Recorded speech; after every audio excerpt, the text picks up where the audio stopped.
What's happening, boys and girls? It's your old mucker, Jack Slack. Fights Gone By podcast, episode 126, I believe. Coming at you after a interesting enough night of fights in London. Got some cool stuff to talk about, got some funny stuff to talk about, so we'll kick it off with some news. Firstly, awesome to hear that after all that Tony Ferguson stuff we talked about last week, his wife came out almost immediately after the news broke and made a statement saying, nope, there's never been any domestic abuse or anything like that. He's just mentally ill and we're trying to get him help. And then Ferguson came out and said that he's accepting help and that the UFC is helping him in finding help. So that's good. That's really good. And I've got to be honest, I was really surprised at the outflow of positive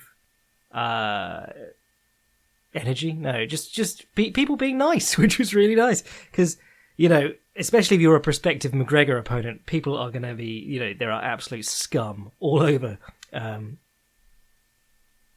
Twitter and everything. And, I said last week that one of the things that isn't going to help your mental health is being a celebrity of some kind and having a social media presence, because you have to have a social media presence, and then people are just going to shout shit through that open window into your life. You basically have to hear about how much everyone hates you all the time. So no wonder you get paranoid. I was going to say last week, and I forgot to say, that I would love to see Tony ditch social media and just go into a Dorian Yates style role. Dorian Yates, obviously a very famous bodybuilder from England, and he used to turn up at the Mr. Olympia, and then all the other guys in the Olympia would do like the American circuit of tournaments, and Dorian Yates would just fuck off back to England and wouldn't do any interviews or anything, and then he'd turn up at the next Olympia the next year. So they called him the Shadow, because, he was barely there. Or it might have been because he was fucking enormous and cast a huge shadow. But it'd be cool to see Tony Ferguson go into that role. Just train on Big Bear like a wild man, and don't do any interviews, and then turn up on the night, smash people. Because he has the kind of fighting style that absolutely people would follow him just for that. But regardless, I just an update, because I thought that was really good that that's all gone that way, because that's the best possible way it could have gone. It could have got very, very ugly there for a little bit. Other news: Michael Bisping is inducted into the UFC Hall of Fame. Yes, once again beating Anderson Silva decisively. Easy heat, because they were in England and they were just like, here's Michael Bisping, he's going in the UFC Hall of Fame. UFC Hall of Fame is a joke. Don't ever forget that. Most Hall of Fames are basically just publicity exercises, or we've got a vintage set of shirts coming out with Julius Erving's name on. Would you like to buy them? But the UFC Hall of Fame is especially stupid, because it is basically who hasn't fallen out with the management, and even then it seems to be random who goes in, and they don't even have a place. It's not a UFC Hall of Fame. It's like a shelf at the UFC headquarters. But cool nonetheless for Michael Bisping. Not an awful lot of other interesting stuff going on this week. Nicky Ryan is going to be grappling Uriah Faber at Polaris 10. Uriah obviously had that match with one of the Meows. I think they beat him, but it was hilarious because Faber was running around the cage. It was in a cage because it was Chael Sonnen's thing. And Meow was butt scooting towards him, and obviously people had tuned in because they knew Chael Sonnen and they knew Uriah Faber, and they were just furious that Meow plays butt scoot. And you're like, that's this guy's whole MO. You could have picked any other grappler in the world to go against Uriah Faber. But then Nicky Ryan's going to do the same thing, except he's going to elevate him into leg locks. And then one-sided exclusive partnership with Pancrase. I mean, that's a good idea, because every time they go to Tokyo, it means they don't have to have the fighters under contract, and they can just pick up some of Pancrase's people. And they are trying to break into that Japanese market more, because Japan's got money. And then Frank Mir is making his pro wrestling debut against Dan Severn at Josh Barnett's Bloodsport on April 4th. Not a particularly interesting piece of news, but I thought it was nice that Frank Mir is moving on to something else. People were tagging me in this, going like, oh, he could be like Minoru, just do wicked submission holds and things like that. And I just want to be like, Minoru Suzuki's still in shape. He's a bit doughy, but he's still in shape to go. Frank Mir can't motivate himself to be in shape for grappling matches. Can't motivate himself to be in shape for half his professional fights anymore. So don't hold out hope for a sudden pro wrestling resurgence for Frank Mir, even though some guys have gone on to have great wrestling careers after their UFC careers. He could adopt a Scott Steiner style where they bounce off the ropes and bump into him. Scott Steiner when he couldn't really move anymore, so all the moves had to be performed out in the centre of the ring, and the opponent had to bounce off the ropes into him. Yeah, that's all our fucking news for this week. Let's talk about these fights that happened. Right, I skipped a couple, but I saw most of them, I believe. Let's start with Molly McCann versus Priscilla Katchuora. Priscilla Katchuora, the UFC brought her in because she was 8-0 and an absolute bum. If you've never seen her fights on the regional circuit, I looked them up before I was writing the Valentina thing, because I was like, I don't know a lot about women's MMA at large, outside the UFC. So I'll look into her and we'll write a good pre-fight piece. And then I just went, fucking hell, there's no point. This girl's going to get murdered. They've picked her because she's going to get murdered. In fact, they probably picked her because she walks straight forward with her head up in the air, swinging right hands from like the side, like that Jeremy Stevens thing, and is just a sitting duck for check hooks, except Valentina then took her to the floor anyway and didn't really want to strike with her. But Molly McCann boxed her face off, even though Molly McCann I think it was an uppercut she ducked onto and broke her orbital bone. But for the most part, it was just Katchuora eating punches, walking forward with her hands by her hips, and then swinging shots from almost perfect on a spirit level, parallel to the floor, from the side, clotheslines. And fair fucks to Dan Hardy, John Gooden, and Paul Felder for their professionalism. They proved that they could easily hang in Bellator because they were watching Priscilla Katchuora and they did a very good job of pretending that she was a similar standard to anyone else in the UFC. She is, without a doubt, the worst fighter I've seen in the UFC. And I'm including Cindy Dandois because Cindy Dandois had actual skills in other areas. Priscilla Katchuora can hit fairly hard if you stand there and let her hit you. But, Cindy Dandois at least can get the clinch. And then if she can't take the person down, she changes their takedowns and does something different.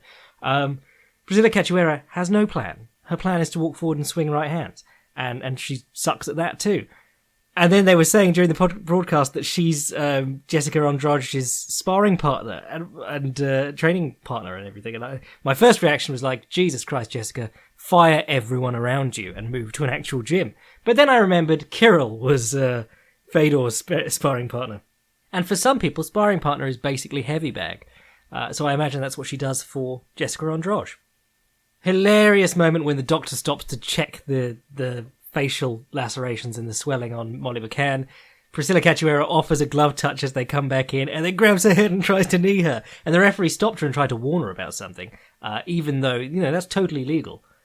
You can hit people off the glove touch. That's completely fine. It's just classless and will immediately turn a crowd against you, especially if they were already rooting for your opponent. So then Molly McCann runs around the ring and flips her off, which was hilarious. So props to Molly McCann. Parts of her game look quite good in this.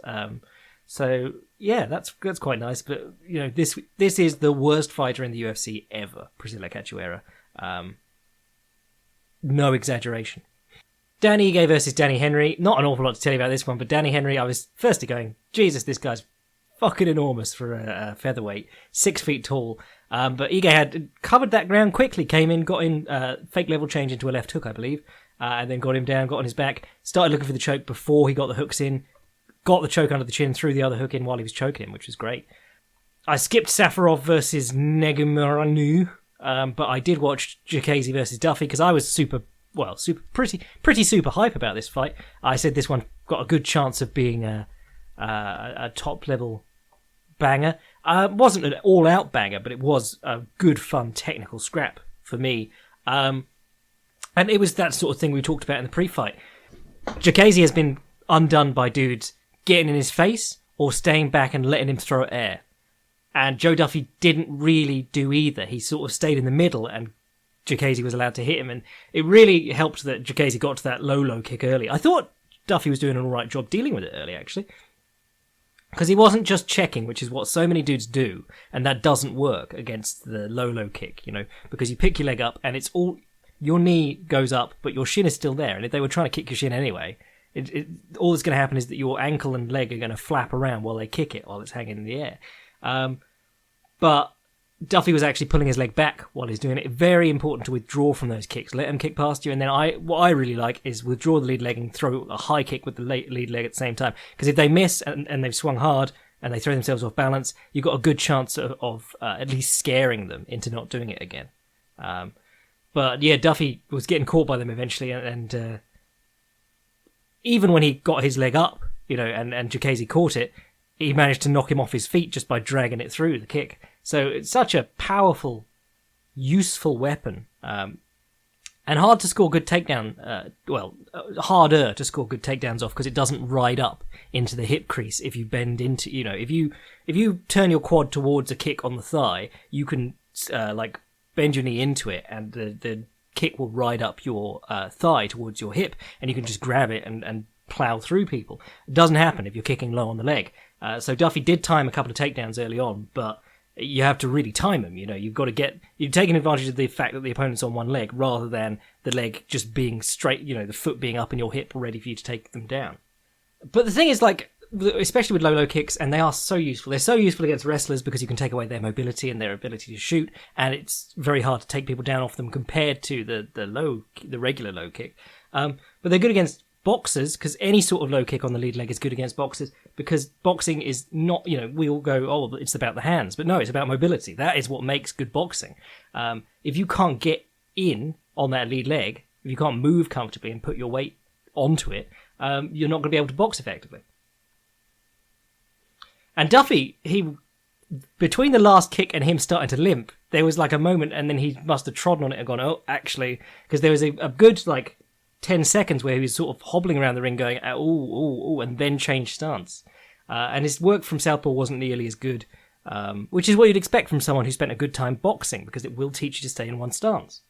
Jacasey timed some really nice takedowns, and really Duffy wasn't nearly as effective after he had to switch stances. When the leg got bad enough that he switched stances, he was pretty much, I don't want to say out of the fight, because he still landed some good body shots, and when he saw Jacasey breathing hard, he immediately Jacasey went to jog around the ring, and he immediately went, nope, and got in front of him again, and I thought that was really nice footwork, especially for a guy who's on one leg, basically, and working from his not usual stance. But Jacasey timed takedowns well, especially when he needed a breather, because that has been a problem with him in the past. And as they referenced in the broadcast, that's how he ended up getting submitted by Dan Hooker. And also in the second round, he had the same thing almost happen to him, against Hooker, that is. But he tried a two-touch back kick, a side kick, jump into round kick, jump into wheel kick or back kick with the other leg, the Raymond Daniels special. But Raymond Daniels does it with his lead leg, which is really interesting because I'm putting out it'll either be today or tomorrow. There's a Stephen Wonderboy Thompson Filthy Casuals guide going up. And I talk about him and Bill Wallace, and the two of them use side kicks to the body, but only off one side. And where Wallace used his his left leg, because that was his lead leg, Thompson does all his side kicking from his southpaw stance, which means that Wallace's side kick always paired better against orthodox opponents with his round kick.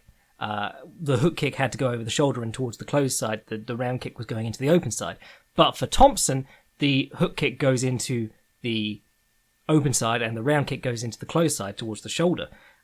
So that's an interesting comparison. But the reason I brought that up is because Raymond Daniels, his two-touch back kick against whoever it was, I believe that was from a closed guard or perhaps it isn't. But if you're from a closed guard position, and you throw a lead leg side kick, it can be trickier to land than if you're in an open guard position because you're not occupying the hand and all the usual fanning around with the lead hands that goes on in an open guard exchange.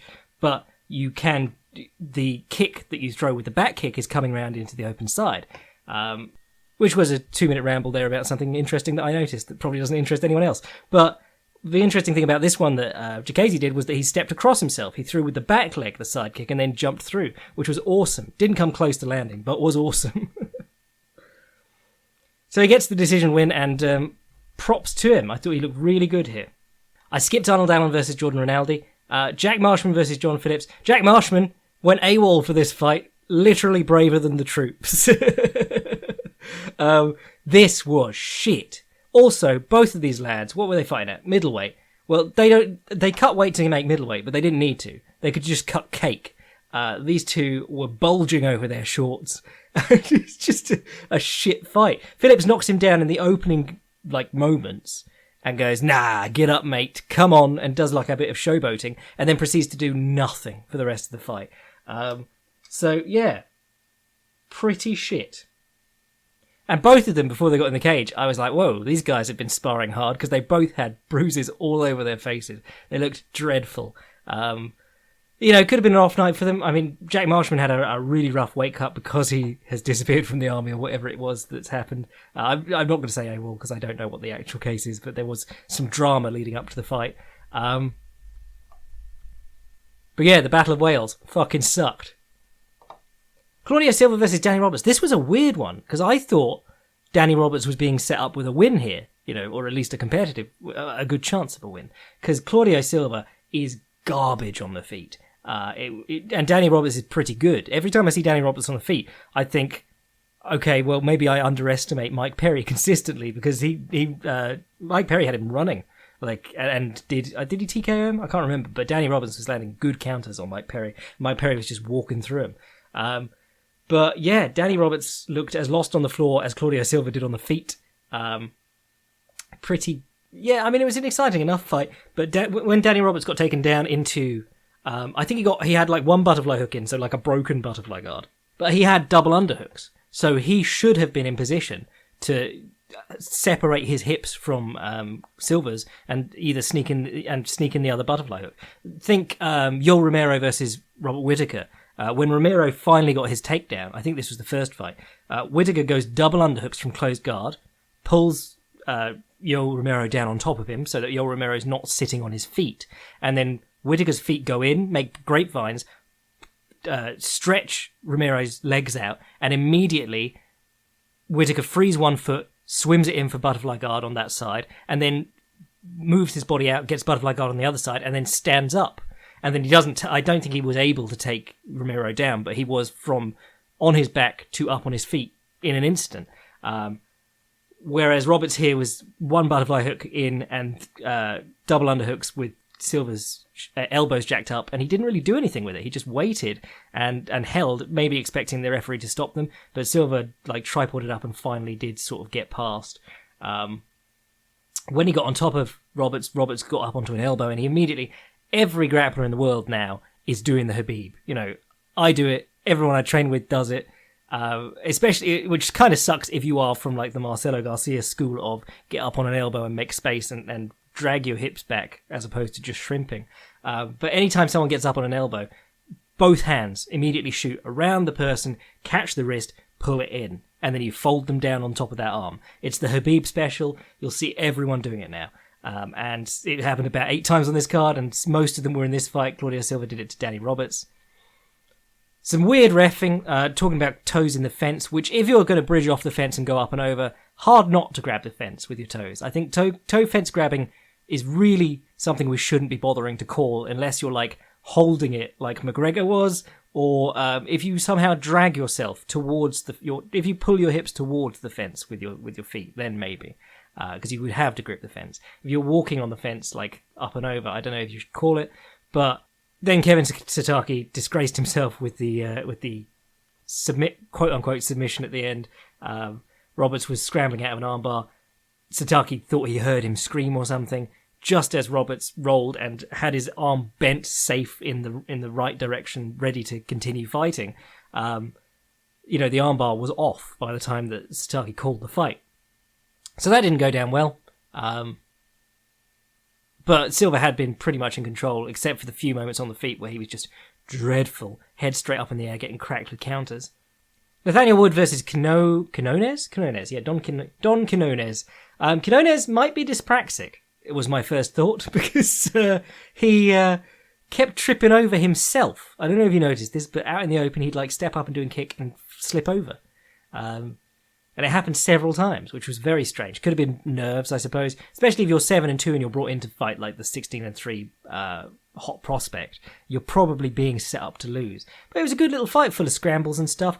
He took Wood down first, which was nice, and Wood used the classic underhook side control escape. I mean, this was the mixed martial arts meta in a nutshell. If you grapple with any MMA fighters, their escape from side control is usually to get the underhook and try and come up on the single. And then their counter to that is to try for the DAS, and Nathaniel Wood did both of those in this fight.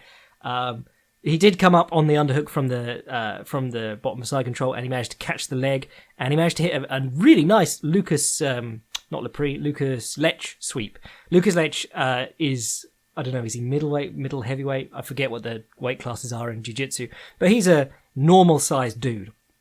And he's swept like the best heavyweights in the world before with this system, the coyote guard, he calls it dogfight is what most people call it, but it's where you come up with that ankle between your legs, and that's the traditional going into a single and trying to bulldoze them over position. But he also does good work with like what's called the knee crank, where he'll pop himself back down and have that knee bent in, so it's almost like a knee cut but not, and then he'll use his hips to shovel under that knee and turn the opponent's knee away, and then you post under the other leg and flop him over the top. Normally they'll put a hand down or something like that, but Quiñonez was caught completely by surprise by this. It was a lovely sweep, and you can see why Lech manages to make it work against bigger dudes, because it is just one of those beautiful techniques where the leverages are making up for a lack of size. You can talk, if you start talking someone's knee out, they can't just muscle through it. They have to address it. They have to do a back step into something or do something clever, They can't just chill there because they'll be forced to move by you threatening to hurt their knee. And they can't spaz out and turn back into you because it's their knee. There was a nice Darce attempt from the top by Wood. Couldn't quite get it. I think he lost he was trying to get the leg and he lost the leg. And then he chased the Darce, so he went all the way over the top and then came back up on it. The great thing about the Darce and chasing it generally is that because you've got that arm trapped, even if they end up on top of you through like some kind of roll, you can still sort of either bridge or just walk through and topple them down onto that shoulder that's trapped again. If you watch Jeff Glover or Ryan Hall, or their match at ADCC, which was just the two of them hunting Darces constantly, that you can see that in action. And then you had the light heavyweight showcase. I was harsh on this at the time, because I was expecting big things from Dominic Reyes, but I watched it again and I really actually quite enjoyed this fight. I thought it was the most light heavyweight fight I've seen in a while. And what I really liked about it, I don't have an opinion on who should have won, to be honest, because I wasn't that involved in it, but what I did like was that, well, firstly, I said they both weren't looking like light heavyweights. They were both moving constantly, and they weren't just giving up stuff. If you watch the heavyweight division and the top, most of the light heavyweights, you're getting to a point where the dudes are heavy enough that the conditioning is a problem, but also the getting out from under people is hard because they're fucking big. And you see guys give up position and they're just like, okay, well, I'll just hold here for a while, get my breath back, and then I'll explode or whatever, and they never do. Whereas Dominic Reyes in this fight, as soon as he was taken down, he was doing all the right things. He got taken down into guard, he wrapped the head like he was sitting up for a guillotine, got the butterfly hook in and immediately scooted back and got up along the fence. He got taken down again and immediately, on his hands, up against the fence, sitting. Oezdemir tried to pull him away from the fence, he immediately scooted back on his hands. When Dominic Reyes was taken down, there wasn't a moment where he didn't know what he was doing, or he wasn't refusing to do what he knew he had to do. It's one thing to be disciplined, because discipline is the hardest thing to get in combat sports generally. It's hard to keep doing the right thing. It's hard to hold it up over the rounds and when you get angry and so on. And the biggest killer of discipline, even if you know what you should be doing in all positions, is tiredness. For those reasons, it's very hard to find good disciplined light heavyweights and heavyweights who can do what they're told to over and over again. So I was really impressed by Reyes constantly just going back to what he had to be doing at the time, which sounds pretty basic. If you only watched lightweight MMA, that wouldn't really impress you, but the light heavyweight division, it's very impressive. And I thought Oezdemir looked much better rounded and more interesting than I'd seen him before. I joked all about him being Mr. Boop last week because he got that reputation for being a monstrous puncher when really he's just a pretty good all-rounder and not really a monstrous puncher. But I thought he did a really good job of switching things up, going to takedowns when he could. They were both exploring the entire time with different strikes. In the last exchanges of the last round, Reyes was looking for body jabs to set up other punches upstairs. Oezdemir was looking for different counter. It was just changing all the time, and I really appreciated that. It wasn't my fight of the year or anything. It wasn't particularly great, but I was very impressed with Oezdemir, where I have not been impressed with him in the past, and I was very impressed with Reyes, even though he didn't blow the guy out of the water. I was impressed more by the discipline that he had. So on to the co-main and the main, because these were banging. It's very weird. I made a Gunnar Nelson piece, and it was the Filthy Casual's guide to Gunnar Nelson, and all the days since the event, it's been full of comments. People being like, "Ha! He lost! Ah!" And I'm like, what? This is an analysis, mate, where it also says the things that he loses because of. I'm not sure. Like, do people just go on YouTube, search for a fighter who's just lost, and then comment on all the videos that he lost? Like, what a life would that be? I really enjoyed this one, Edwards versus Nelson. I can understand why other people didn't, because it was it was one that was all small movements, small changes of position in clinches and things made the difference. But someone said to me on Twitter that Leon Edwards is gunning for Rafael dos Anjos' position as clinch master. He does have one of the most interesting clinch games out there. And we saw that Nelson, if he can't get a nice clean takedown off his entry, he really does struggle. But Edwards will prop himself up on the fence, use his head underneath the opponents all the time. If you noticed him changing his hip direction, controlling the hand, and then when he released it, he'd dig for the underhook by switching his hip direction. Just beautiful stuff. And that head post is so important. I always give the example of Leon Edwards when I'm like kneeing the gut effectively in MMA. He stops guys from coming in on the takedown or clinch by getting his head underneath theirs, has the overhook, uses one hand on their hips or on their bicep to keep them away, and then knees up the middle. And he was doing it to Nelson, and Nelson looked like he just didn't want to be in the clinch anymore. He did it along the fence because he had his head posted, so he still had space, and he did it out in the open too. And Nelson tried to keep hold and work out how to get in on his inside trip, but he just couldn't. And then every time Edwards breaks, it's with the elbow. Those two things, it's not just those two things because it's all the ability to clinch and pummel and do all that stuff, but those two elements of his game really take it out of opponents. Striking wasn't particularly interesting in this one, but fun enough. And then he did a really nice one when they both had a collar tie and he was cross-gripping Nelson's wrist, and that's where Cerrone grabbed inside the glove and tried for that high kick. Edwards did grab inside the glove when he was looking for the rear naked choke in round one, so he's not off the hook there. But they both had a collar tie, and Edwards had control of the cross grip, and Edwards did a shoulder roll with his free hand, the one that was holding the cross grip, to knock off Nelson's collar tie, and then came back with a left straight. It was lovely. And then Nelson went to step into the clinch, caught a shoulder in the face, got shoulder checked in the head, and Edwards immediately, as soon as there was space in that clinch, he was like, elbow. And that's just something that, if you watch the Cerrone fight, it's just programmed into him. Every single time a clinch gets loose, he elbows and leaves. And that was the one that smashed Nelson's face. It just swelled up immediately. Nelson did get the mount at the end of the third round, but actually I've got a question about this week, so we'll get into that in a minute. But let's move on to the main event. Everyone forgot, to be fair, I said immediately after the fight, everyone forgets about Leon Edwards the moment he leaves the cage, which is really sad for me as an Edwards fan and someone who enjoys him. But luckily he got into a backstage scrap with, he got sucker punched in a backstage scrap with Jorge Masvidal. So now people actually know his name, which is great. And then the main event was Till versus Masvidal. This was a weird one because Masvidal came out and kicked him in the crotch right off the bat. It was really weird. And Darren Till was just like, what? And Jorge Masvidal was like, whoops. And then they had a little break and a glove touch and then it was back to normal. But Darren Till immediately shoots the left straight down the centre, knocks Masvidal down. And this is the thing, I think, especially following this fight and the Woodley one, I think Darren Till needs to reevaluate what his style is. I think he's so focused on being the biggest guy in the weight class, when really what surprises everyone is his speed. I mean, he's a hard hitter, but if you watch this fight with Masvidal, who's very good defensively, he was sneaking through jabs and left straights clean all the way through. And it was on speed. He wasn't doing anything clever. He was just flustering him and then shooting a straight punch. And I think that's the sort of thing that he should be focusing on. Go up to middleweight where you'll be able to take a shot cleaner, hopefully, and you'll be able to run people ragged with speed. And you won't have to do that horrible weight cut where you look like a skeleton every time you're interviewed on Fight Week. But I saw a couple of people spoke to me actually about this, saying calls himself a Muay Thai man and doesn't throw any kicks.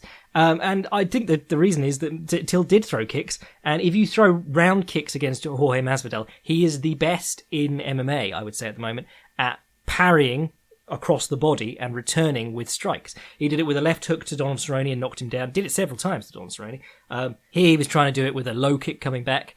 But even against Stephen Thompson, who doesn't there's not a lot of round movement on his kicks. It's all like flicky kicks. They're not coming in from the side properly. Even against Thompson, he was trying to parry the kick and come in on him. He enters off kicks very well. But what I liked about Masvidal was it did look scrappy as fuck, this fight. Like there's no pretending it was like elite boxing.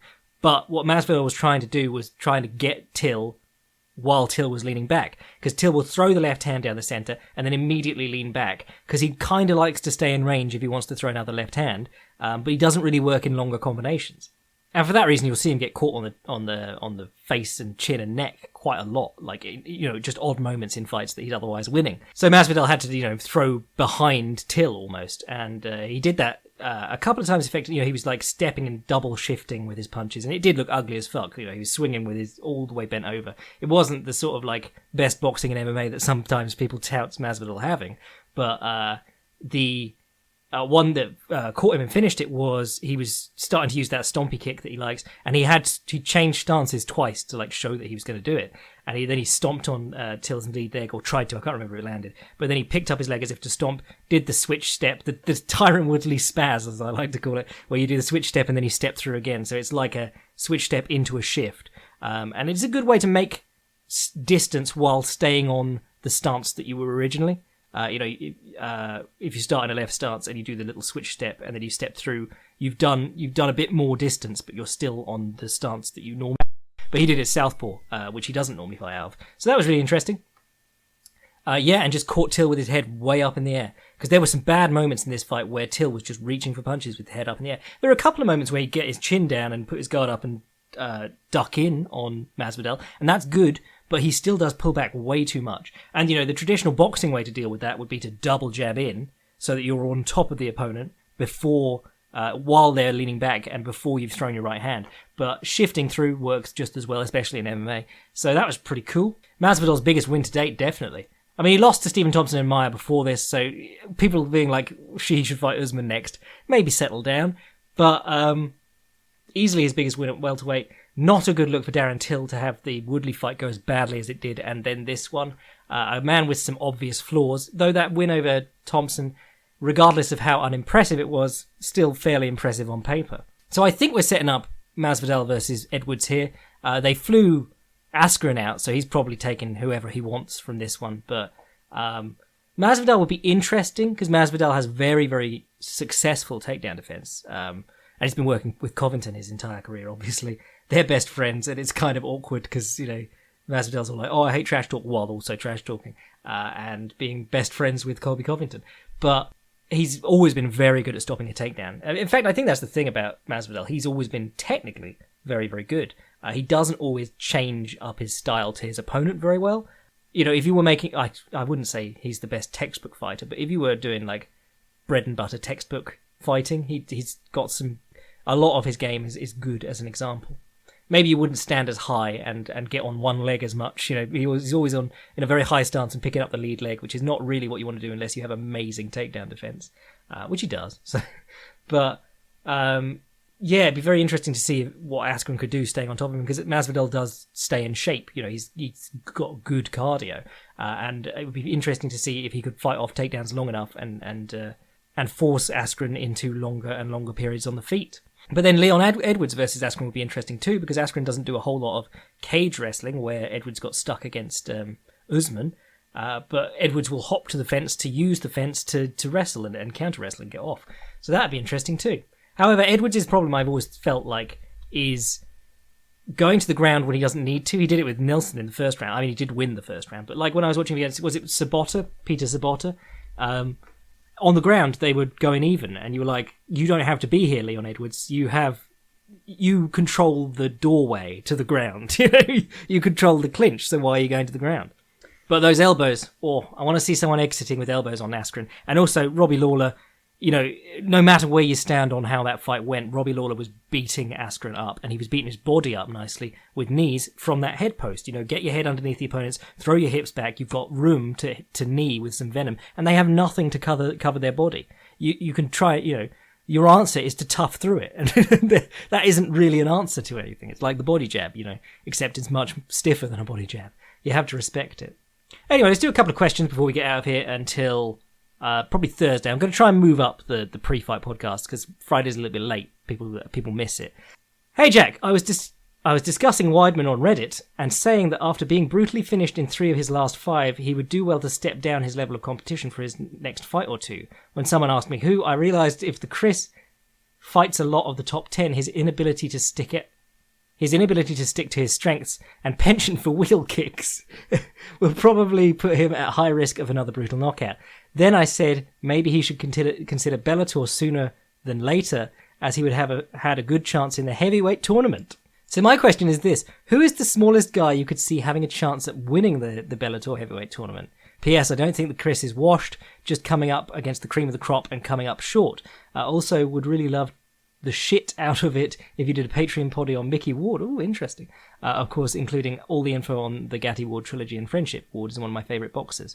Love your work, your Patreon boy, Huck. That's a good one. Oh, I'm gonna extend this one to my YouTube comments. Who do you think is the lightest fighter who could have won the Bellator heavyweight division? The Bellator heavyweight tournament. I think the way we'll do it is just slot them into the field as an extra, because otherwise you have to replace someone. And if you replace Bader, then it all gets a lot easier for whoever's just come in. Yoel Romero. I think because he used to fight at light heavyweight, and he's a monster, and you're probably not taking him down very easily. And Ryan Bader would be forced to stand with him for a bit, and Ryan Bader do be chinny. And, Bader is the kind of guy that if he's daunted on the feet, he will just shoot a sloppy single like he did against Rumble. And Yoel Romero is the kind of guy to hang around until the 3rd round and then jump into a flying knee when the opponent shoots for a sloppy takedown. So I'd say Romero. I don't think I'd say Whittaker. I think Whittaker would really struggle with guys like Mitrione and Roy Nelson and people like that. I don't think Whittaker's big enough to be fighting those sort of guys. I think Yoel Romero is, he went up to light heavy. He was a comfortable light heavyweight for quite a while. And he's got that technical wrestling ability, and he's just so explosive that he could probably knock out most of them anyway. And he comes in condition, and he fights in a way where he manages to save his conditioning very well. I think that's probably the best middleweight I'd give a chance at heavyweight. When the Weidman Rockhold talk was going on, I was saying Rockhold should just beef up and go heavyweight because they're so bad up there. And Rockhold is, he's got glaring weaknesses, which now everyone acknowledges but refused to back at the time. But he is a good all-rounder. He's an amazing grappler. He's got good wrestling. He wrestles with Cormier and Kane every day. And the powerful kicks are something that are absent at heavyweight for the most part. And heavyweight boxing is bad enough that he could get by on just the check hook. So there you go, 2 massive middleweights is what I'm thinking. But then you did the same with Chris Weidman. He's fairly big for a middleweight. I think Weidman might struggle a bit with guys like Bader. But then there's only one guy like Bader in that tournament. So, yeah. Good question. Over to you, listeners. Give me your answers. Hi, Jack. Is full mount no longer the ultimate fight-ending position we thought it used to be? At UFC London the other day, Hannibal Silva got the position a couple of times on Danny Roberts and didn't do much with it. Gunny also made the same position, got the same position on Leon Edwards, and Rocky managed to hold the waist and stay out of danger until the fight ended. What's happened here? Are these just a couple of bad examples, or are people better at neutralizing the ground and pound? Cheers, John. To be fair, I think a lot of it is holding around the waist. It really does stifle the game of the top guy if he wants to strike, because you've got to make distance, but also your hips are right there to be hugged. The opponent can just bring his head up into dick sucking position and put his forehead in your belly button and be fine. You can't hit him. There's not anything legal. Maybe downward elbows if you're in the street. You could, but then if you're in the street, you can grab his hair and bounce his head off the floor. So I think it's still an awesome position in fighting generally, as in like for self-defense and so on. Though I have seen people be kicked in the head off the top of mount, so as in by people who weren't on the ground. But I think it's very hard to strike from mount effectively if the opponent holds you, and the clinch has always been an answer to being struck. One of the, I talk about the Zabit thing that I love doing. If they grab around your waist, you swim the top. You will swim one leg over into like shin, knee on belly or shin across the belly, and then you posture up a little bit and use your free knee, you slide it through inside the body lock. By standing up a bit, you can open up that body lock up and slide your knee over into a mounted crucifix, which is like free mounted crucifix out of mount. And I think if you want to do damage, and if the clock's not on your side, as it wasn't for Gunnar Nelson, I think you really have to start considering using that to get to the position of mounted crucifix, which is actually useful towards finishing the fight. The other options are things like monoplatas, and if you watch Aoki, he go-go plata the guy from mount, he has the same thing where when they hug the waist, and this is what I used to do, well, what I still do in jiu-jitsu training a lot, before I fell in love with this Zabit transition, you step one leg up so that you've basically pulled them up onto their side a little bit, and from there you can start looking for like monoplatas, which are like mounted omoplatas or like side-on omoplatas or whatever, or as Aoki did, you can start pulling the shin in front of the face to look for the go-go plata. But bringing that knee up also means that you can, if you can separate the hands, you can go for a kimura over your knee. But you can also wrap the head and go for a guillotine from there. It's a really interesting position. I think Jeff Glover did some stuff on it. But yeah, stepping one knee up and bringing one of their shoulders off the floor so they're sort of like sideways. But I think people need to be more active, searching for submissions from the top of mount. Just to make stuff happen because that's the answer to people grabbing you around the race. You aren't going to be able to like cross-face them off and find an elbow hard enough to knock them out, probably. You can always go shin on belly and try and stand up and break their grip and punch from there and then move back into mount. But again, people are really reluctant to give away the position they've already won. Cheers, John. Right, I reckon that'll do us for today. I'm your boy Jack Slack. Sign up to the Patreon to support the podcast and the history episodes, and get the history episodes, rather. If you have a question to send to the podcast, fightscornbypodcast@gmail.com. And if you haven't watched A Filthy Casual's Guide to Stephen Wonderboy Thompson, go and watch that. I'm your boy Jack Slack. Cheers.